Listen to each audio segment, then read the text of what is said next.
Ray recaptures the dribble. 3 to shoot.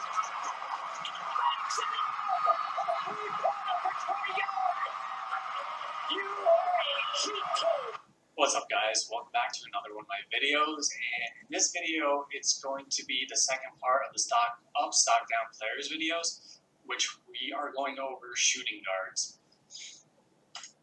Alright, so we're going over stock up players first, and the first player up on my list is Jaylen Brown. So his ADP is 65, so you're getting him about the 7th round, and he's currently the 4th overall shooting guard.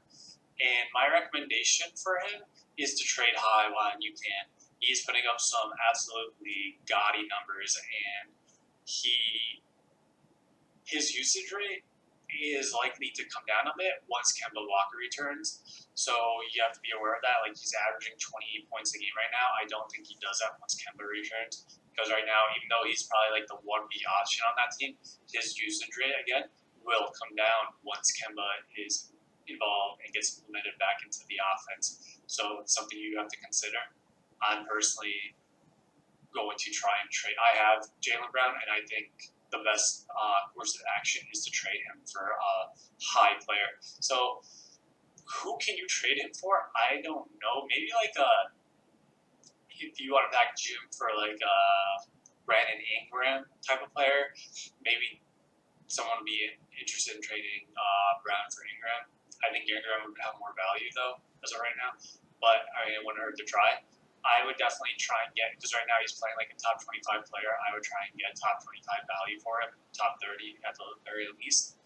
And the thing with Jaylen Brown for me is his free throw percentage is killing me. Like, I have a team that should be a lot better in the free throw percentage category, and he's only 67%.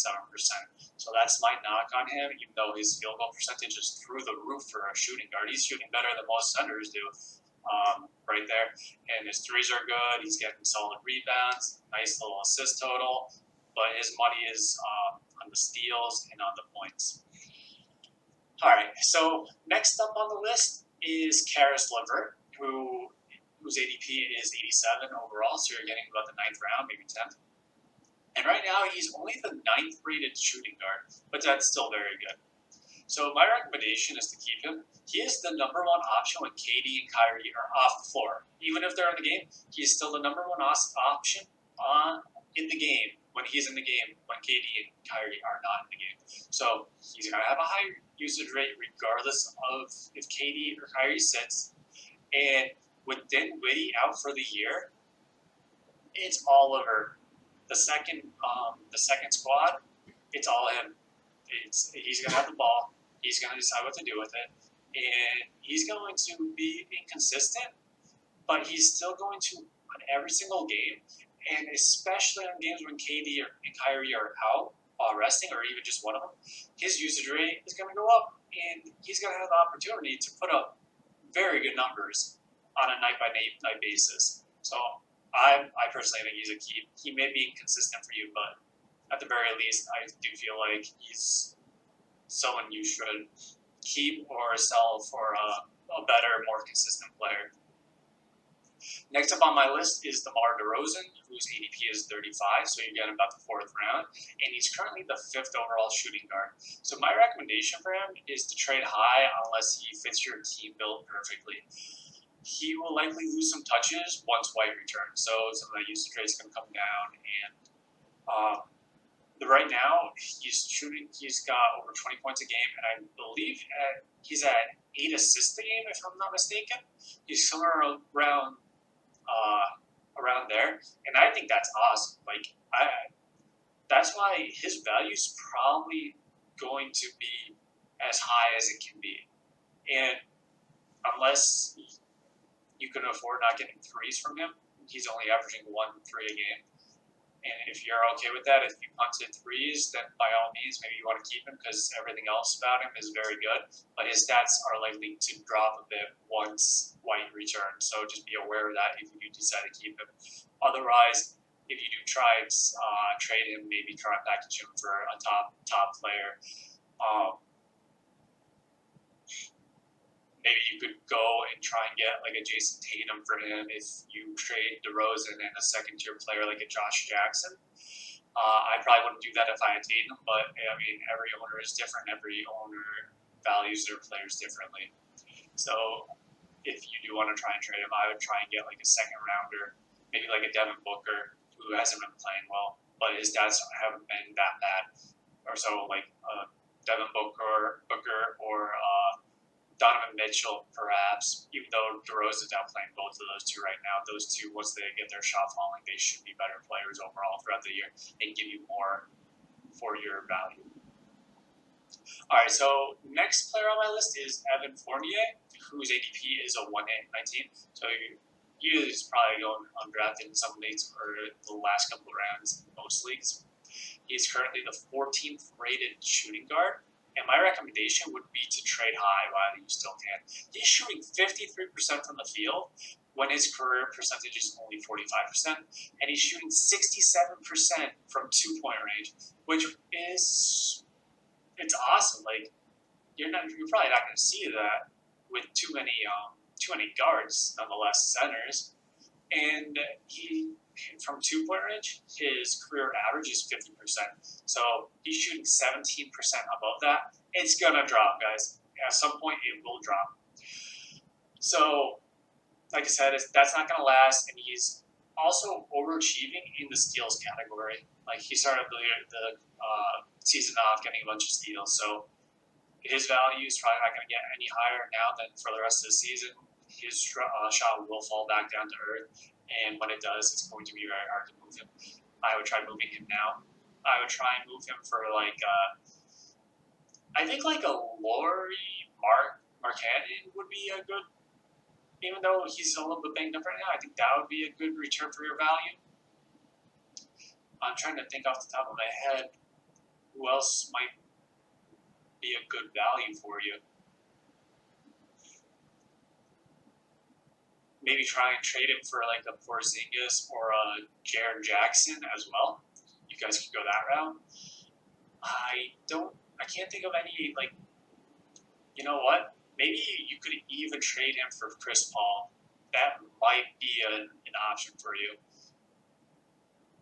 Maybe even package Fournier for a 2-for-1 with another player for Chris Paul. So I would definitely try trading him for as much value as you can right now, though, because he will fall back down to earth. Once he does, it's over. You're not going to get much for him. And he may even be on the waivers at some point this season. All right, and the last stock-up shooting guard I have on my list is Alec Burks. So he went undrafted in most leagues, and he's currently the 10th overall shooting guard. My recommendation is he's shooting 53% from the field when his career percentage is 42. He's shooting 67% from three-point range. 67%. Yes, I'm saying that correctly. He's making 2 out of every 3 threes right now. His career overall career three-point percentage is 37%. And he's also shooting 79% from the line. And his career is 79%. So he's on that. He's steady on that course. So it's gonna get bad once he gets cold. So if I were you, I would trade him high while you still can, because his numbers are going to dip significantly, and it's likely gonna get really bad when it does. All right, so now we're moving on to the stock down point shooting guards of my video. And the first player up we have is Devin Booker, whose ADP was 16th overall. So he was a second rounder. He's not shooting the ball well. He's currently the 26th overall shooting guard. And I feel like you have to wait. If you do want to trade Devin Booker, you have to hold him until he gets hot. I don't think you're going to get a good value for him unless you try and package him with someone to try and get like a Lillard. And that's the only thing I can think of. Him, maybe an Anthony Davis, who hasn't been playing well. There's someone cold in that regard. So you might be able to trade him for another cool player. I don't know. You could at least try. But I would at least try and hold him until he gets hot. And then maybe you trade him if he doesn't fit your your build like you thought you would. Like for me, for instance, he's only shooting 76 from the free throw line. He's like a career 85% at least free throw shooter. So he's actually hurting me in that regard right now. So I'm not happy about that. He's not giving me a lot from threes, and his assists have fallen dramatically as well because of Chris Paul being in the mix. I thought he would still be able to average 5. And right now, he's at 4, but I expected more from him. And he's turning the ball over at a horrendous rate.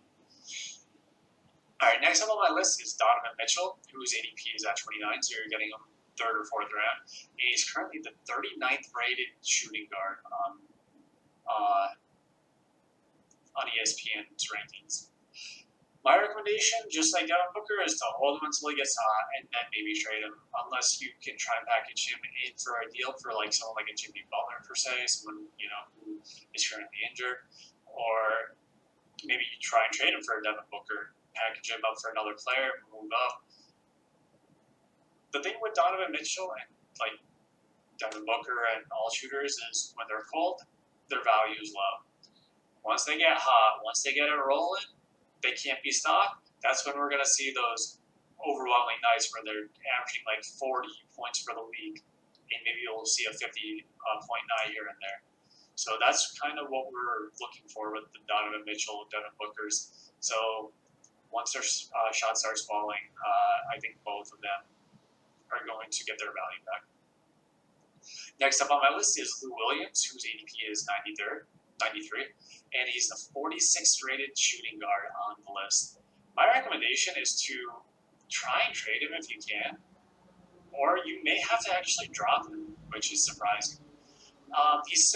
He hasn't been receiving enough minutes, and his value is based on points and free throw percentage, but if he's not getting the 6-man minutes like we're all accustomed to, he's not going to get that usage rate. If he's not going to get that, he's going to be hard-pressed to get those points. And it's going to be hard for him to get to the line because he's not going to be playing. So I do believe he's one of those players, him, Harrell, and there was another player who really didn't like how Kawhi Leonard and Paul George were getting treated, while, Williams and Harrell and I think actually the last person who may have been Patrick Beverly, who's getting decent minutes, but they didn't like that the star players were getting treated like star players, while they grinded for that team the year before and made the playoffs without these players. So I do think there's still turmoil from the last season, and I feel like that carried over at least through the Clippers front office, because there's no reason why Lou Williams is not receiving any minutes. Nothing has changed. They didn't bring anyone to replace him. They're just not giving him the minutes to start the season, and I don't know why. Well, actually, I'm speculating, but I think the reason why he's not getting many minutes is because they don't want him to get injured. I think he's going to be a hot trade commodity whenever the trade deadline is. I actually don't know when that is this year because of how weird this year is going to be.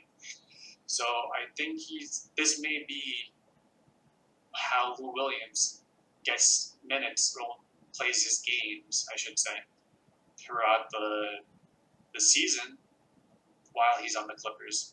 Clippers probably don't want to get hurt, so they're not going to play him that much because they're probably looking for a trade partner to get rid of him. All right, and the last player on my list is Delon Wright. His ADP is 91, and he's currently the 20th rated shooting guard. And my recommendation is to try and trade him if you can. I don't know if he has much value.